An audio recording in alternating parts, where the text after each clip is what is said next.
ফের বঙ্গে আসছেন অমিত শাহ। লোকসভা নির্বাচন চলছে এবং আগামীকাল তৃতীয় দফার নির্বাচন, আর এই নির্বাচনী আবহে ফের নির্বাচনী প্রচারে বঙ্গে অমিত শাহ। কৃষ্ণনগর কেন্দ্রের বিজেপি প্রার্থী অমৃতা রায়ের প্রচারে আসছেন অমিত শাহ। পাশাপাশি বর্ধমান দুর্গাপুর কেন্দ্রে দিলীপ ঘোষের হয়েও প্রচার করবেন তিনি। একদিকে কৃষ্ণনগর কেন্দ্রের বিজেপি প্রার্থীর হয়ে প্রচার করবেন, পাশাপাশি বর্ধমান দুর্গাপুর কেন্দ্রে বিজেপি প্রার্থীর হয়েও প্রচার করবেন অমিত শাহ এবং সেই কারণেই আবারও বঙ্গে আসছেন তিনি।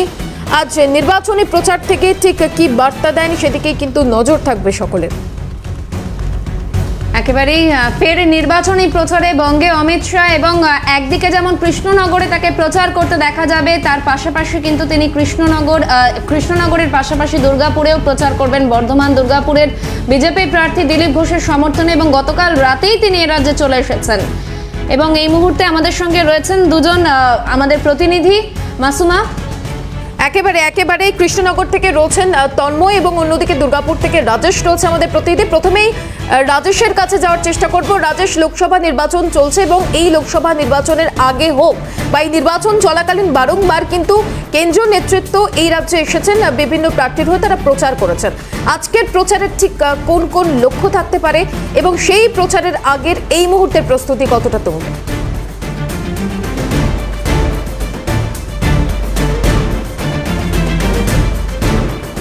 নগরীর তিলক ময়দানে আমরা এই মুহূর্তে দাঁড়িয়ে রয়েছি এবং তিলক ময়দানের ছবিটা আমার ক্যামেরা পার্সনকে দেখানোর জন্য বলবো যে ইতিমধ্যে আবার একবার মোদী সরকার এবং সেটা হচ্ছে যে বিজয় সংকল্প সভা, তার যে মঞ্চ আজকে যেখানে অমিত শাহ জনসভা করবেন তার যে মঞ্চের কাজ চলছে। ইতিমধ্যে মূল যে মঞ্চ আছে সেই মঞ্চে এখানে উনি বক্তব্য রাখবেন। এরপরে কিন্তু আসার পর অর্থাৎ আজকে দুর্গাপুরে গতকাল রাতে তিনি চলে এসেছেন। দুর্গাপুরে 10:42 তিনি একটি বেসরকারি হোটেলে তিনি ছিলেন এবং সেখানে কিন্তু রাজ্য বিজেপি সভাপতি সুকান্ত মজুমদার সহ রাঢ়বঙ্গ জোনের যে বিজেপির যে সাংগঠনিক যারা রয়েছেন দায়িত্বে গুরুত্বপূর্ণ তাদেরকে নিয়ে কিন্তু গুরুত্বপূর্ণ বৈঠকে ছিলেন তিনি। ভোটের রণকৌশল নিয়ে, ভোটের আগামী দিনে কি কর্মসূচি বা কি ধরনের কৌশল হবে সেটা নিয়ে আলোচনা করেছেন। এরপরে আজকে ঠিক সকাল 9:30টার সময় তিনি বেরোবেন এবং বেরিয়ে প্রথম দুর্গাপুর যে মিশ্র ইস্পাত কারখানা যে রয়েছে তার যে নিজস্ব মাঠ রয়েছে সেই মাঠে হেলিপ্যাডে থেকে তিনি চলে যাবেন কৃষ্ণনগর থেকে দুর্গাপুরে তিনি আবার ফিরবেন। ফিরে 1:25 নাগাদ দুর্গাপুরে এই জনসভা হবে। এই জনসভার যে মূল মঞ্চ সেটা একবার দেখানোর চেষ্টা করব আমি। যে জনসভার মূল মঞ্চ যেমনি এটা রয়েছে, প্রস্তুতি যেমন রয়েছে, প্রস্তুতি চলছে, তুমি দেখতেই পাচ্ছ যে প্রস্তুতি চলছে। ঠিক এই জায়গা থেকে কিন্তু প্রথম তিনি যখন হেলিপ্যাডে নামবেন, হেলিপ্যাড থেকে এসে এইখানে তিনি আসবেন। এটাকে দেখানোর চেষ্টা করব যে হেলিপ্যাডের ঠিক এখানে এসে তিনি প্রথম বিশ্রাম নেবেন। যে জায়গাটি রয়েছে এখানে আলাদা করে তার জায়গা তৈরি করা হয়েছে এবং সেখানে তিনি বিশ্রাম নেবেন। বিশ্রাম নেওয়ার পর ঠিক এই রুট এখান থেকে উঠে তিনি কিন্তু মূল মঞ্চ যেটা রয়েছে সে মূল মঞ্চে তিনি উঠবেন এবং অডিয়েন্সের জন্য আলাদা করে জায়গা করা হয়েছে। প্রচন্ড গরম, জানো দুর্গাপুরে তাপমাত্রা যথেষ্ট বেশি, ভ্যাপসা গরম রয়েছে ওয়েদার আজকে এবং তার মধ্যে যাতে কোনো অসুবিধা না হয় তার পুরো প্রস্তুতি কিন্তু নেওয়া হয়েছে যাতে করে যারা আসবেন এখানে জনসভাতে কেউ না অসুস্থ হয়ে যান তার জন্য অ্যাম্বুলেন্স থাকে, পুলিশ প্রশাসনের তৎপরতা তো থাকছেই। সঙ্গে কিন্তু জনসভা যে যারা থাকবেন অডিয়েন্স, যারা দর্শক, যারা কর্মী সমর্থক থাকবেন বা মানুষ যারা আসবেন তাদের যাতে কোনো রকম অসুবিধা না হয় তার জন্য কিন্তু চূড়ান্ত প্রস্তুতি যে পর্ব, সে পর্ব একদম বলা যেতে পারে শেষ লগ্নে। রাজেশ, তুমি সঙ্গে থাকো, তন্ময়ের কাছে যাব। তন্ময়, শাহানা রয়েছে। যেমনটা দেখা যাচ্ছে যে এবারের লোকসভা নির্বাচনে কিন্তু পাখির চোখ কৃষ্ণনগর লোকসভা কেন্দ্র এবং সেখানেই অমৃতা রায়ের হয়ে প্রচারে আসছেন অমিত শাহ। আমরা দেখেছি প্রধানমন্ত্রীকেও প্রচার করতে অমিত শাহ এবার আসছেন। ঠিক কি পরিস্থিতি রয়েছে এবং প্রচার সমস্ত প্রস্তুতি কতটা তুঙ্গে এই মুহূর্তে?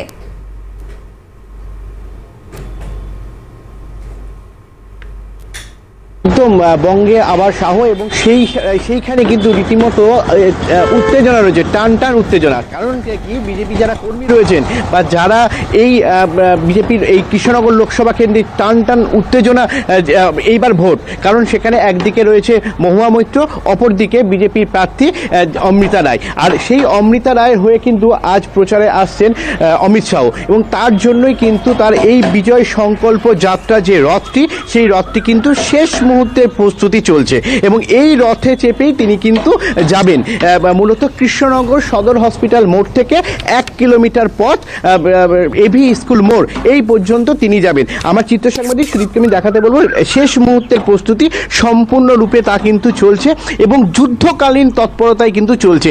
কিছুক্ষণ আগে কিন্তু স্যানিটাইজার হয় পুরো গোটা এই রথ চত্বরটি। আমি প্রথমে দেখাবো যে এই পথ অর্থাৎ এই পথ দিয়ে কিন্তু অমিত শাহ তিনি কিন্তু উঠে যাবেন এবং উঠে গিয়ে সামনে থেকে তিনি কিন্তু থাকবেন এবং সেখান থেকে কিন্তু সাধারণ যারা মানুষ রয়েছেন তাদের সাথে কিন্তু জনসংযোগ করবেন গাড়ির থেকে। এবং শুধু তাই নয়, এবং তিনি আজকে আসার পর তিনি কিন্তু বেশ কিছু দলীয় সভা কিন্তু করবেন এমনটা কিন্তু জানা যায় বিজেপি সূত্রে। এবং তিনি বেশ কিছু রণকৌশল অর্থাৎ এই ভোটের রণকৌশল তিনি কিন্তু সেখানে যে কর্মীরা রয়েছেন তাদের সাথে তিনি কথা বলবেন। আমি আরও একবার দেখাতে বলবো যে যারা কাজ করছেন তাদের সাথে আমি একটু কথা বলবো। কতক্ষণ ধরে কাজ করছেন? আমরা সে ভোর রাত থেকে কাজ করছি। ভোর রাত থেকে? হ্যাঁ, ভোর রাত থেকে। যুদ্ধকালীন তৎপরতা? হ্যাঁ, মানে তাড়াতাড়ি করার জন্য? হ্যাঁ, তাড়াতাড়ি করার জন্য খুব তাড়াতাড়ি করছি আমরা।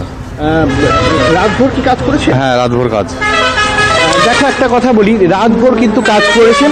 আর আরও একবার এখানে আমি দেখাতে বলবো যে আর একবার মোদী সরকার এইবার 400 পার, তার ওপরে কিন্তু এই ফার্স্ট ব্যানার এবং তারপরে কিন্তু সম্পূর্ণ সুসজ্জিতভাবে কিন্তু রয়েছে যে পরপর এক একটি তাদের যে মূল যে ব্যানার ফেস্টুন সেইগুলো দেওয়া রয়েছে। এবং পাশে আরেকটি বিষয় বলি যে এই যে বিজয় সংকল্প যাত্রার যে রথটি সেটা কিন্তু সম্পূর্ণরূপে সাজিয়ে ফেলা হয়েছে এবং অমিত শাহজি তিনি কিন্তু যখন যাবেন সাধারণ যারা জনসাধারণ রয়েছেন তাদেরকে কিন্তু ফুল ছিটাবেন, সেই জন্য কিন্তু আর কিন্তু প্রস্তুতি কিন্তু ইতিমধ্যে কিন্তু রাখা হয়েছে এবং সেই রকমভাবেই কিন্তু তা চলছে।